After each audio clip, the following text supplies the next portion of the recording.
campus setting, and that the opposite end from Indiana is actually going to open to a street that will run sort of through the complex, and there's going to actually be sort of a large walking area that's going to be central to the surrounding buildings. And so my thought was that I wanted to stay close to walls to get more windows, but my thought was that I would shift down to the opposite end.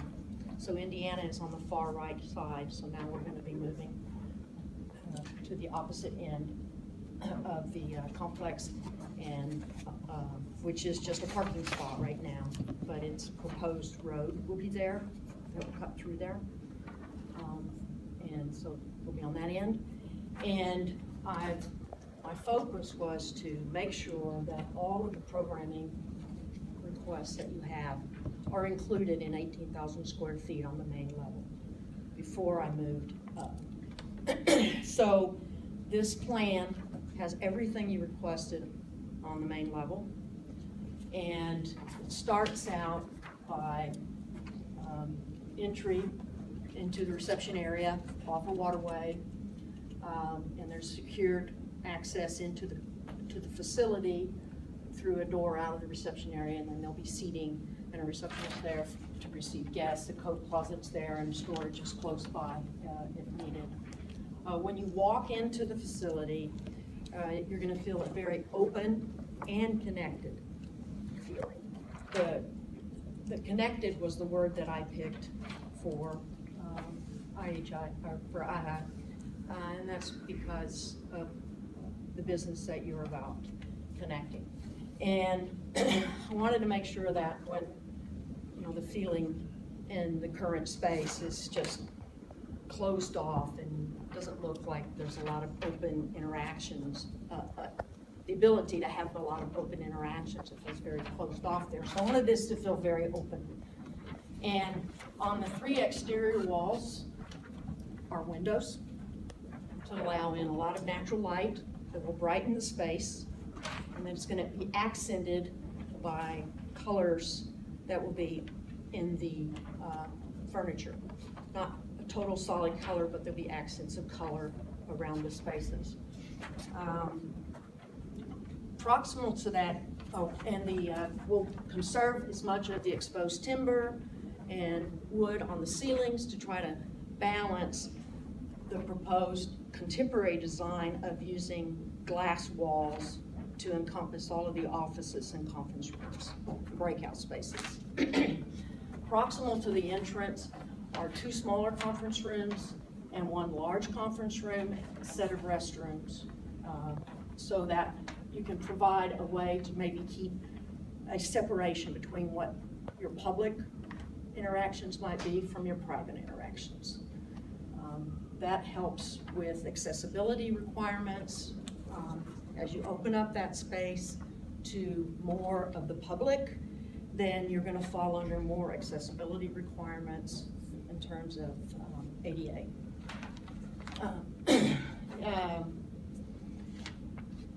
The modular desks. The modular desks will be in multiple styles. I just found 2 styles here to just be representative, but I wanted the plan will include multiple styles of desk so that the individual can find the type of seating that is most effective for their work style. Certainly the ones that have the higher partitions as you have now would be very amenable to the help center group, and then there'd be, people can just sit. Some will be low top, some will be more tabletop. There'll be multiple kinds for those who work best alone or best in groups.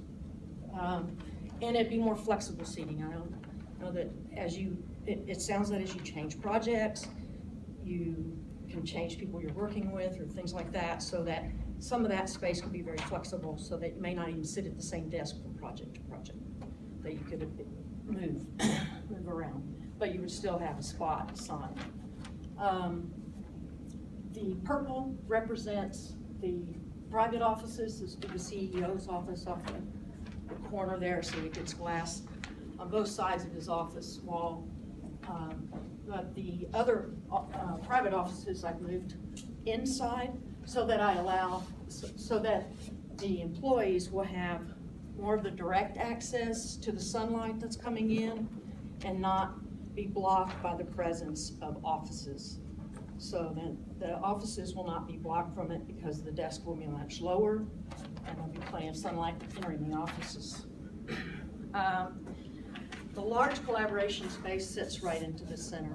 This is the idea for connecting the group. And the collaboration space, I should mention the breakout rooms, again, as mentioned, are spread through the facility as well. And all of those offices and breakout space and conference room will have glass walls, so it'll be easy to find out if there's a breakout space that's available. And not have to walk too far to find one. The collaboration space is very open. There will be sliding glass walls on the 3 sides, so that if you needed that space enclosed for a large meeting or private meeting, you can close that off. But most of the time it can stay open. The plan calls for large corridors around the collaboration space, extra large, they're 10 feet wide, running along the expanse. So with those sliding glass doors, those would be appropriate for your daily stand-up meetings. You can put your sticky notes on there or write on the glass wall, and then your different groups can come from the different directions surrounding the collaboration space. In terms of, well, let's go to the server. The server is located here, right in front of the mechanical space, so that you'll have appropriate space for the extra air conditioning requirements. And then it's also next to the large storage area. So if you need even more space, should you expand, it'll be easy to do. For the employees' work experience, I've included a very large break room, a small meditation or quiet room, and a medium-sized exercise room. Access off the rear of the building will provide easy access to the bike racks and to restrooms that are also, so there's 2 restrooms, one at the front for public and one at the back for private, so that'll allow access to the shower. And there's also a small conference room that I put back in the back. I believe you asked for 3, so that people in this area may not want to have to walk all the way up to the front. Everything that was on the list is included in this 18,000 square feet, except for the rooftop access. In lieu of the rooftop access, I've added a door or egress out to what will be an enclosed and private patio, which will be 4 seasons, so that it could be used across all of the time. And there is also, so after the 18,000 square feet, then I added a mezzanine that will cover this part. And to address the looking down, at least in terms of the offices and the small breakout spaces, those will be covered over the top, so you can't actually see from the top who might be in those rooms.